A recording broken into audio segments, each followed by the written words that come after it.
Hello, everybody. Welcome to another exciting, scintillating, informative session with Council Checkup.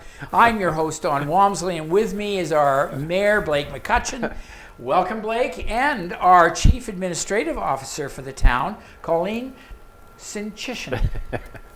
You did good. You did I was so afraid I was going to make a mess of that. So welcome, Colleen, back again. Lovely to have you again. It's always nice to have you here to put Blake in his place, or straighten him out. Like herding cattle. So we've had a month since the last time, so I'm just going to touch base on some of our topics and then go to anything new. I think probably given it's summertime and given it's very close to the anniversary of our flood last year, I know that there's been sort of things behind the scenes going on. With regards to Park Lake, can you give us a status report? Where are we at now? Do you want to start? No, you started off. Colleen, you're there. So I guess to summarize it up, we made a claim obviously to disaster financial assistance and working with Manitoba Emergency Measures Organization. We were approved to remediate and restore Park Lake, and I guess the disclaimer would be such that we can't just plug the hole. We have to follow Canadian Dam Association standards, and there's about a list of about 12 different permits that will be required. Interesting fact, Stantec actually came over yesterday to review what the actual plan might be for the lake. So it still isn't in final stage of what the plan will be, because there was some discussion yesterday as well as we tweak it.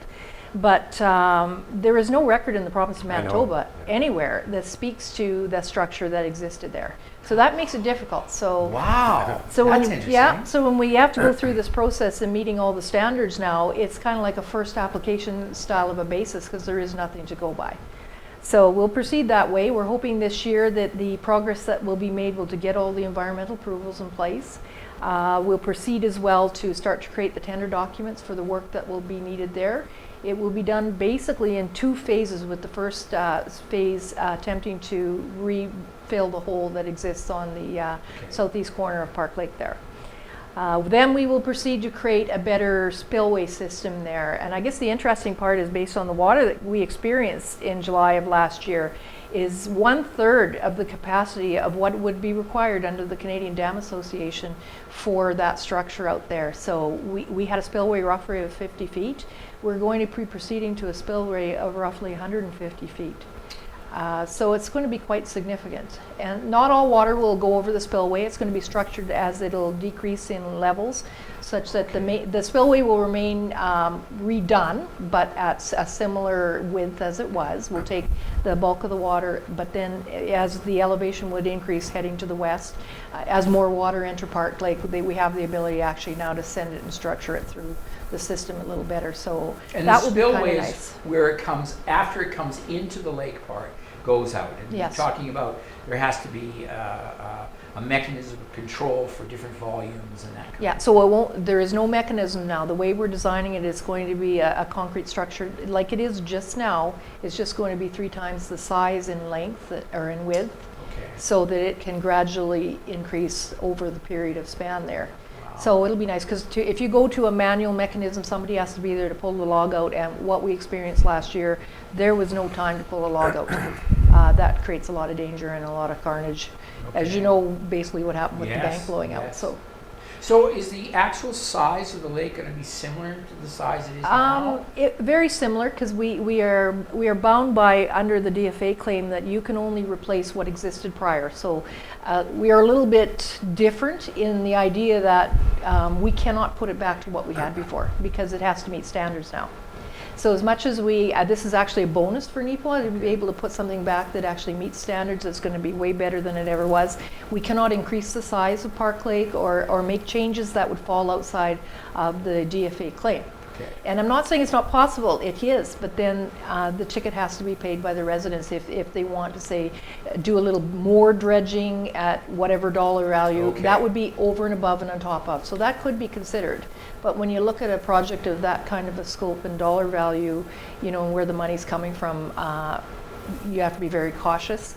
So we will get a little more depth in certain spots of the lake for sure, because we're actually going to try and use the material that exists there with the clay and the gravel and Fill whatnot. up the hole. Yeah, to help fill up the hole. So it sort of, instead of going like this, it might come more like that. So we're going to kind of create pockets, Yeah. basically, so that maybe fish in different habitat will have a little better area of the lake, That's and make improvements there. So we're going to work a little bit with the watershed as well, and the various groups, and through our permitting process, hopefully there'll be advice available there. So So where it comes in from the west, and where the bridge is out, are you looking at something? Part of it will be replacing that bridge. yeah, well, we have to replace the bridge as well. So under the DFA claim, we will get compensated for that as well. We talked yesterday about, as we remediate Park Lake, there's going to be a lot of truck traffic going through there, bringing materials and stone and different Oh, things. Because yes. we're not going to have all the material on site. Yes. We're going to have to bring some in. So when we look at how those trucks and big equipment can get there, clearly it's going to either be on 4th Street or over on Brown.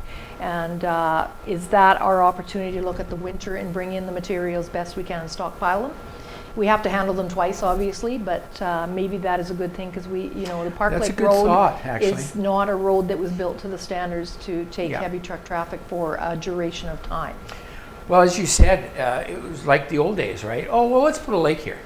And Yeah. they just did it Yeah. without any kind of, Yeah. and it lasted for what, how long? Well, since the late 1800s, in the You know, 1890s, yeah. Okay, so And you're they- looking at, Modifications over time. yeah. And they Clearly. base this on a 1 in a 200-year flood now, Yes, right? That's what yes. they base their projections on for the amount of water they're going to let flow through there, right? So Yeah. Well, and that's, you know what, Yeah. and I guess the nice thing is, whatever comes in there is going to be meeting all those standards. It's going to be state of the art at the time, and the longevity will be there. Yes. I'm assuming, and I've heard various discussions, but the most recent I heard, it would sort of go back to sort of the kind of recreational spot it was, Yes, right? yes, that's what we're allowed to do. I know we've had a lot of people, call or comment that it'd be nice to have a beach area or boating or whatever. Very clearly, the turnover of the water, even if we did some significant dredging, would not be such that we could rotate the water through there to make it more of a recreational area for that facet. Is it going to be maybe a few canoes and you bird watching? Absolutely, but it's going to be more of an environmental and conservation type. You know what, and it's nice to have a green space like Yeah. that. I think those of us who live closer or live in town, we've missed the huge flocks of geese that would come in. It really was a nice pelicans, place for yeah. water birds, and it would be nice to see that again, because there is Lake Irwin, but this would always attracted a huge number. Yes. So it'd be nice to see that back. It's a really lovely spot over there. So Very just, nice. I guess we're hoping, projections suggest if our timeframes work out well and we can utilize the winter months to bring stuff in, and we're gonna work on the bridge first, because that will probably help start our, solving our traffic through there with the equipment, and then go to tender and get the materials in there, and hopefully by next fallish, we should be to the point where the water can come back into Park Lake. So, Wow. yeah.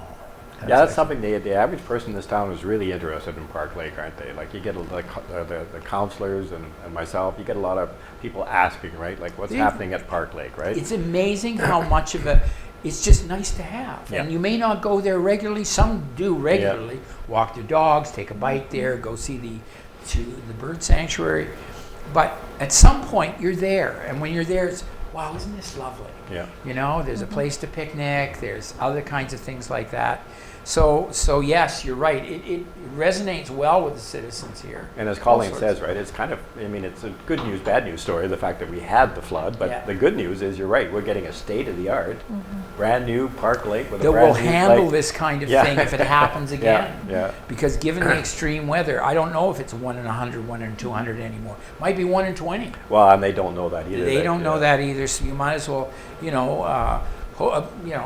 just plan for it, Yeah. right? Yeah. Well, that's good. No, it's exciting because we weren't 100% sure what the disaster relief Yeah. would do, right? So yeah, no, it's, I think the community will be really happy to know that it is going to happen. Something's going to come back, and it's just a matter of working out the details for that. That's exciting. yeah, no, it is. You weren't here. It was announced last time, the RCMP building. Are you happy about that? Oh, absolutely. We've been working on that one ever since I've been around. Yeah, that's Colleen's file. She's been on that for quite a few years. Yeah. It's exciting. It is very exciting. You know, as it progressed through the years, it really only started with meetings with ministers, meetings with the RCMP at the time, understanding that the facility we had was severely undersized and not meeting current needs, let alone future. So as you just keep poking the bear, eventually we got to the point where in 2016 it was there was an inspection based on the RCMP sending their accommodations type people in there to look at that. It severely lacked in meeting security standards, and as time has changed, you cannot have, you know, bars on cell doors, and there's so many things that we were told we needed to change there because we were the owner of the building. So for example, when we looked at back in 2016 the cost of replacing the cell doors, you know, I think it was $300,000 at that time. Just for the doors? The whole building alone in 1986 cost just over $300,000. We still would have a building that was undersized and not meeting standards. That's just the doors, among other things that needed to be done. So when you look at the investment or the band-aid you put on to just get by, it just did not make any sense. So we progressed. Council of the day at the time agreed to proceed to the stage of creating the design. So we've been working on the design, you know, not every day on it because we didn't get the agreement yet from the province to do so. They participated, but their people needed to say they agreed to proceed in that direction. So we ended up, just before it was announced, we were at about a 99, we sat on a 99% design completion, and then when the RCMP said that they were in, we really only had 1% to go, and we were able to hopefully get something happening on site by July 1st now. Yeah, so that's what it's we're pretty being told. exciting. Yeah, July 1st. You know what, it is exciting really when you take a look at the expansion of the service and the coverage area and what an ideal location right beside the fire hall, our two emergency services, you know. So just so you know, the original discussion at that time, because we knew we needed a fire hall based on as well, it was not meeting the standards required, and they didn't condemn it, but they basically said you better be making some progress and due diligence into creating a new one. So we did. We went that direction. We had actually planned for the start to actually have one of the first public safety buildings in Manitoba with a joint use for RCMP and for fire. Really? And that's why that lot was created the size it was over on the CN property. So we were thinking the common areas would be clearly the boardroom and the gym and things that, you know, spend it only once as opposed to twice.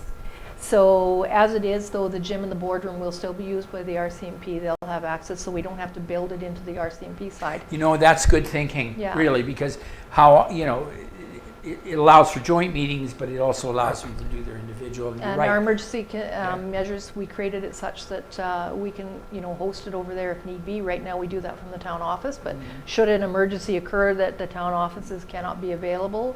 So the area now between the fire hall and the RCMP that is currently will be looking like it's vacant will have the communication towers. It will have a generator that we're going to repurpose from our reservoir project over there so that we could get up and running if the power was to go out. So planning has been in the works for a long time, and even though we've had to revamp and modify, the intent is going to be different, but it'll still serve what we originally thought. Yeah, like a public service place. That's good news. That's very good. Yeah, no, it's exciting. And as you say, it's been built to possibly hold more members later on, right? It's big enough that it... Well, and you never know down the road. I mean, our populations are increasing. That doesn't mean that the inverse is the case where your police security decreases. Yes. You know, it's just going to be more because you're trying to service a larger population base. Yep. And they're talking about a 1-year completion date, right, Colleen? They're hoping that if they start July 1st, they'll be done next summer. Well, that would be nice. Yeah. That's fairly short term for a project like that. It is. Well, the fire hall stuck to a pretty close timeline like that. It was extended a little bit due to issues. So we're kind of thinking, as much as they're saying June 30th, and because we don't know what the supply chain is like, we're thinking let's target a September opening like we did for our fire hall, and hopefully by then COVID restrictions have released a little bit, and we could have a glorious opening like we did the day of the fire hall. So it'd be very exciting. Very much so. Well, Neepawa's growing. We've talked before about changes to the water treatment plant. waste disposal. Some exciting things happening, recognizing that we are a growing community. Yeah, it'd be interesting to see what that census says, Yes. right? Which I don't think we Yes. see it till. It'll be a few months yet. Yeah, it'll be a few months yet. Population but- gets released first, but Okay. It's a shame that there was that sort of, that they couldn't get enough people I know. to get the census out with the deadline of May the 11th. People hadn't even had their census Correct. yet. I know. I heard that. And then they came out and said, oh no, you've got at least another couple of weeks. So, but it was, bottom line, they couldn't get the volunteers. I know. It's interesting. I think COVID probably had a lot Oh, to do for Oh, sure. for sure, yeah. Yeah, no, for sure. It'd be that older age group that didn't want Yeah. to be out there. door to door. Yeah, exactly. Yeah. So, bike park. How's that going? I know that last we talked, you were looking at putting in some trees, Yeah, grass. there's been a ton of trees going. I don't know how many Denis put in. I know there was. I don't know if I know the I number, can't Colleen. quote a I know. number. Yeah. We've had a few deliveries. By the end Yeah. of the year, I'm going to suggest between the bike park and the cemetery and boulevards, we probably will have replanted or put new. I'm going to guess 2,500 trees. Yeah, Is yeah. that kind of a number? Yeah, no, it's a number that, yeah, you go, wow, but It's that's phenomenal. Denis. Yeah, the biggest problem with Denis is, of course, getting them, right? Everything's Yes. in short supply. Everything's in short supply. I see people are out fixing potholes.